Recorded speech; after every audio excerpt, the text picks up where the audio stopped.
Assalamu alaikum. Hope you guys doing well. Welcome to Learn with Rakib. Today, 30 days challenge day 4.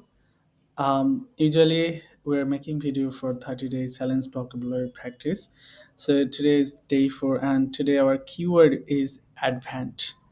So আজকে আমরা advent শব্দটার synonym antonym advent শব্দটার বৈসাদৃশ্য কিছু শব্দ আমরা শিখব। সো অ্যাডভেন্ট ইউজুয়ালি আমরা খুবই কম ব্যবহার করে থাকি বা হচ্ছে আমরা ফ্যামিলিয়ার না এক্স্যাক্টলি ওটার সাথে, কারণ হচ্ছে আমরা ভ্যারাইটি অফ সাউন্ডস ইউজ করি না, মানে সেন্টেন্সের জন্য আমরা সেন্টেন্সটা শ্রুতিমধুর কিভাবে হবে আর কিভাবে আমরা বলতে পারি এই ব্যাপারগুলো নিয়ে আমরা একটু কম সচেতন। তো যার কারণে আমরা হচ্ছে ভোকাবুলারি প্র্যাকটিসগুলো করতেছি এবং এর সাথে সাথে আমাদের ভ্যারাইটি অফ সেন্টেন্স তৈরি করার ট্রাই করতেছি, শিখতেছি ওয়ার্ডগুলো। তো অ্যাডভেন্ট শব্দটার অর্থ হচ্ছে আগমন। অ্যাডভেন্ট মানে আগমন এবং এটি হচ্ছে নাউন। সো অ্যাডভেন্টের সাথে আমরা আরও কিছু শব্দ শুনে থাকি। খুবই পরিচিত একটা শব্দ, সেটা হচ্ছে অ্যাডভেঞ্চার। সো অ্যাডভেঞ্চার মানে হচ্ছে অভিযান বা বিপজ্জনক কাজ।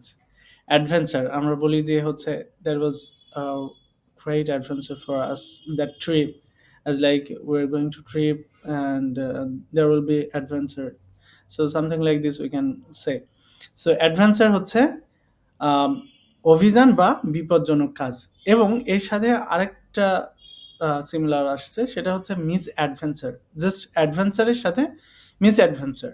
সো মিস অ্যাডভেঞ্চারের মিনিংটা হচ্ছে আম, দুর্ঘটনা।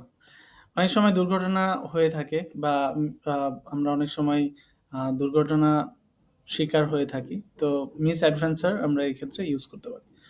সো আমরা তিনটা ওয়ার্ডের ক্ষেত্রে অ্যাডভেন্ট, অ্যাডভেঞ্চার, মিস অ্যাডভেঞ্চার এগুলো শিখে ফেললাম। এবার আমরা এর সিনোনিমগুলো একটু শিখে ফেলি। অ্যাডভেঞ্চার বা অ্যাডভেন্ট এর সিনোনিম হচ্ছে অ্যারাইভাল। সো অ্যারাইভাল মানে হচ্ছে পৌঁছানো। অ্যারাইভাল মানে পৌঁছানো। অ্যারাইভ, অ্যারাইভ মানে পৌঁছা। সো সিনোনিম খুব বেশি নেই এটার। So arrival, arrive. এরপরে অ্যান্টোনিমগুলো যদি দেখি আমরা, তাহলে আমরা দেখতে পাবো ডিপার্সার। ডিপার্সার মেইনলি এর অর্থ হচ্ছে প্রস্থান বা গমন। আর ডিপার্ট মানে প্রস্থান করা। ডিপার্সার, ডিপার্ট, দেন অ্যাফার্ট। অ্যাফার্ট মানে হচ্ছে পৃথক করা। অ্যাফার্ট মানে হচ্ছে পৃথক করা।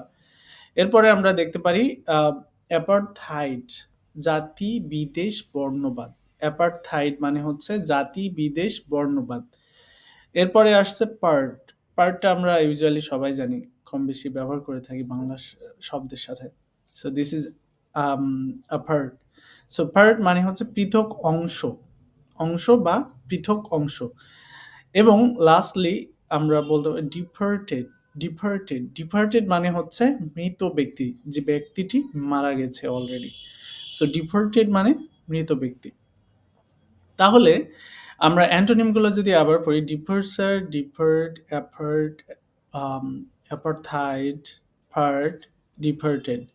সো পুরোপুরি যদি আমি অ্যাডভেন্ট থেকে ডিপার্টেড পর্যন্ত পড়তে চাই, তাহলে আমরা বলতে পারি advent, adventure, miss adventure, arrival, arrive, then departure, depart, apart, apartheid, part, departed.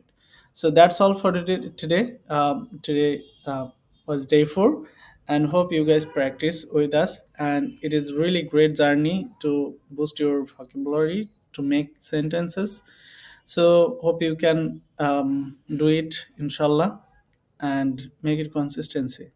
Do it daily so that it will, you will make a lot of difference after 7 or 10 days. So thanks for watching. Assalamu alaikum.